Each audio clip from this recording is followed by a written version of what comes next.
Hello. Hello times two. Today, we are looking at a mask that I've wanted for a very long time, just for various reasons, including the windshield wiper.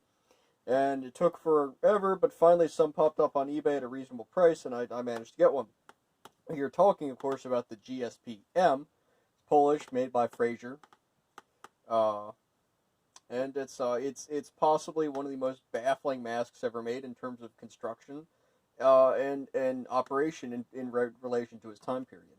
So, getting the elephant out of the room, one of the most identifying features of this mask is its windshield wiper on the front here, which I presume makes some form of gas-tight seal, although the gasket in between the nut and bolt is a little bit out of spacing, but presumably when it was brand new, this would be gas-tight. And that is literally the only method of defogging. There are no TSO deflectors, nose cup, etc. And this face piece, from what I understand, would have been issued or used with a rebreather system or some type of SCBA or supplied airline setup. Originally, yes, because there are two versions of this face piece. One has a universal European rebreather thread, which is where you have the 40 millimeter with these small screw hole in the middle. This is the APR version, which has a filter, it has a filter inlet valve and an exhale check valve. Which is about the worst place you could possibly put it, considering the moisture drain you'd need to basically tilt your head to get any moisture out of this thing. Yeah, it's definitely interesting, and it feels like it's a rebreather face piece that was converted for use as an APR. Or potentially a supplied airline mask. Yes, that would also work. Another interesting thing about it, which is the other thing I love about it, is this is a mask from the 60s or 70s. At this point, everyone had injection rubber, except for like North Korea and China or whatever. But no, China did. Anyway, point is, this mask is very solidly based in 1940s design principles. You have a rubber face piece. Which I believe is mostly injection molded. Yeah. But then they basically did what they did with the S6, where the peripheral seal is more or less just sewn on. This is all stitching around the entire peripheral seal.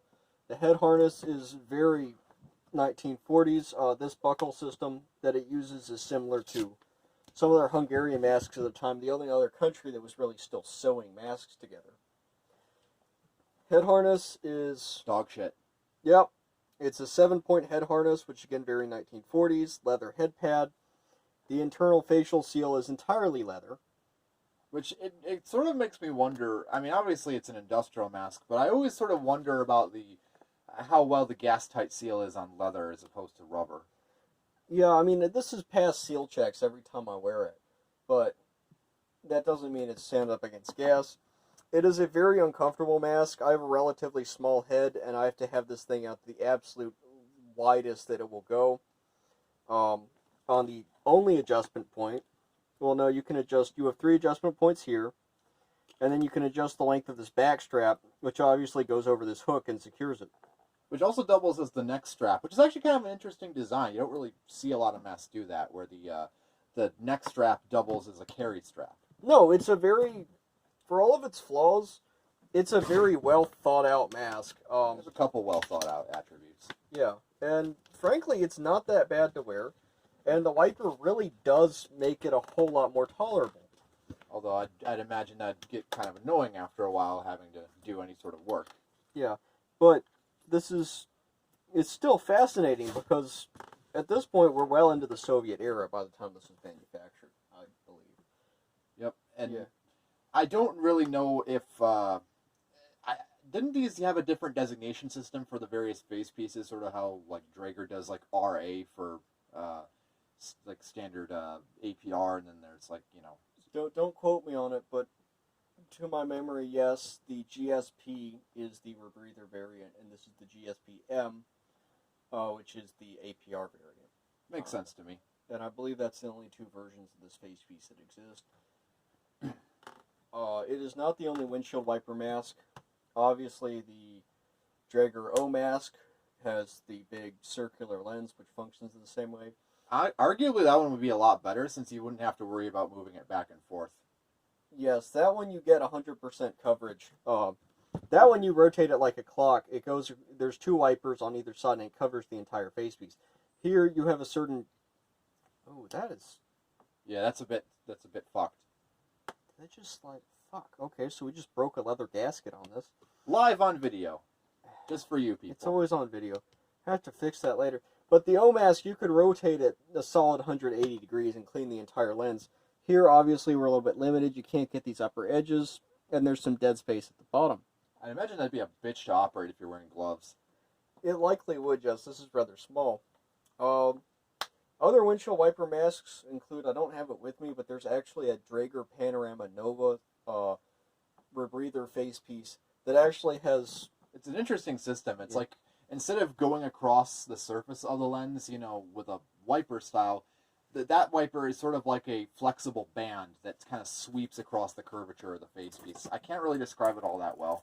I'm sure he's going to demonstrate it with this thing. Yeah, so the best example I can give, since this is another pano, so it's relatively the same shape, you have one of these rotational keys here and one here, and you have a band of cloth on the inside that stretches across.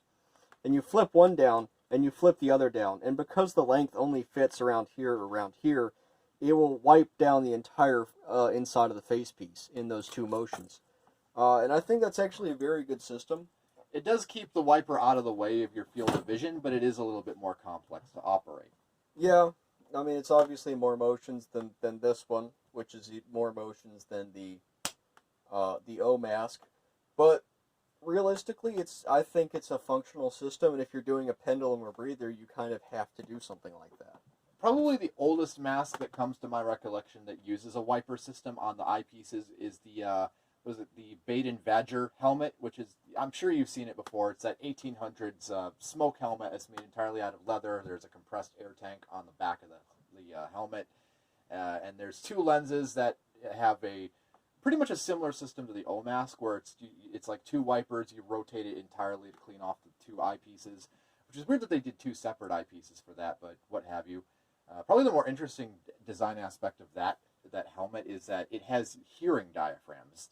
There's not really a lot of instances of masks where you have where it encapsulates the entire head, and it has diaphragms that are like voice diaphragms, but they're for hearing rather than speaking.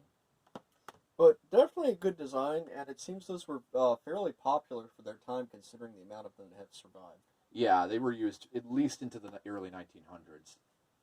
Yes. But that's neither here nor there. Yeah. This is all about wipers. Yeah. Which, again, this mask, if you would like a wiper mask in your collection, there's still a couple on eBay. I would absolutely recommend grabbing one of these. You will be fascinated. Oh, here comes the people that are watching this like months or years later. They're like, oh, I can't find any.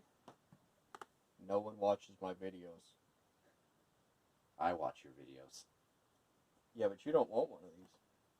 I don't know. I'd want it if it was like more modern construction. Like this thing would actually kind of kick ass if it had like a PMK style like harness mounting system. I don't know. Like at least the face piece could be improved a bit. Like, oh my god, it would fucking kick ass if it had like a Swiss style buckle system where it's like bolted on. You know what would really improve it? What? Would be having an actual oral facial seal made of rubber.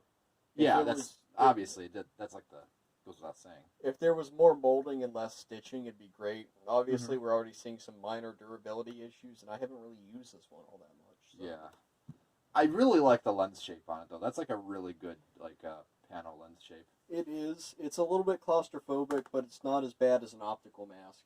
No.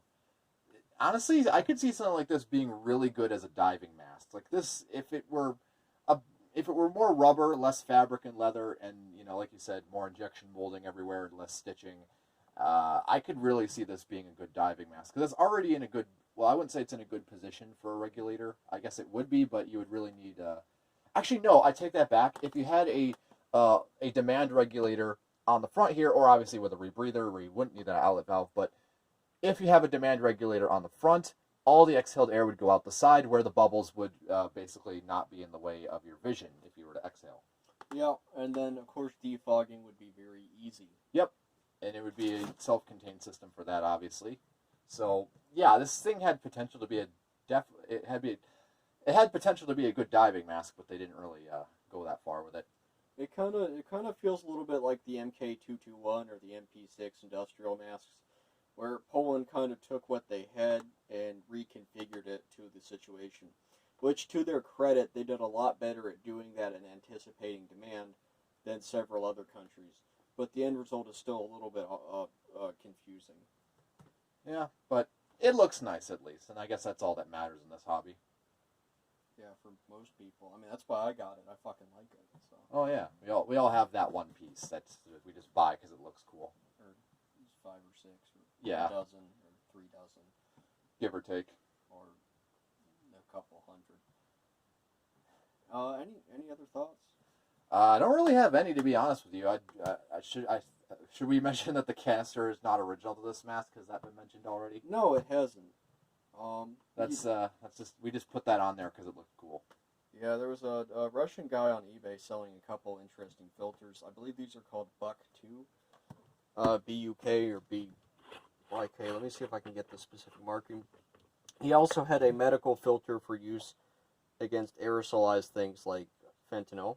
So if you're going to the Russian theater, that's probably desirable. See, there's only one marking on the filter. Hopefully, can you see if that shows up on camera? I'm taking it's turn it a little. Yeah, it's showing up a little bit. I don't know how grainy it's gonna be. Yeah, that's fine. But just, I love these little filters. I got 2 of them. At some point, if it becomes cheaper for people to make stalker-type PBFs, where you have 2 40mm ports on the side, obviously these filters would be perfect for that. But for now, they're good for masks like this, where nothing else really seems to fit correctly. I've tried putting a GP5 filter on, it just looks atrocious, so it kind of needs something a little bit thinner. Although, likely, these would originally have been used with a hose going to a larger industrial filter of the Russian big box variety. Or a demand regulator from an airline, as I like to imply. Yes, that would be fun, actually. That would be fun. It would be interesting. Absolutely. But yeah, that's all I have to say on it. It's a wiper mask. What more could you want? Yep. That's really all you want from it, is for it to wipe, and by God it does. It do be wiping though. Anyway, thank you guys for watching. If you stuck around, I appreciate it. If you didn't, I understand. So have a good day, and take care now. Later.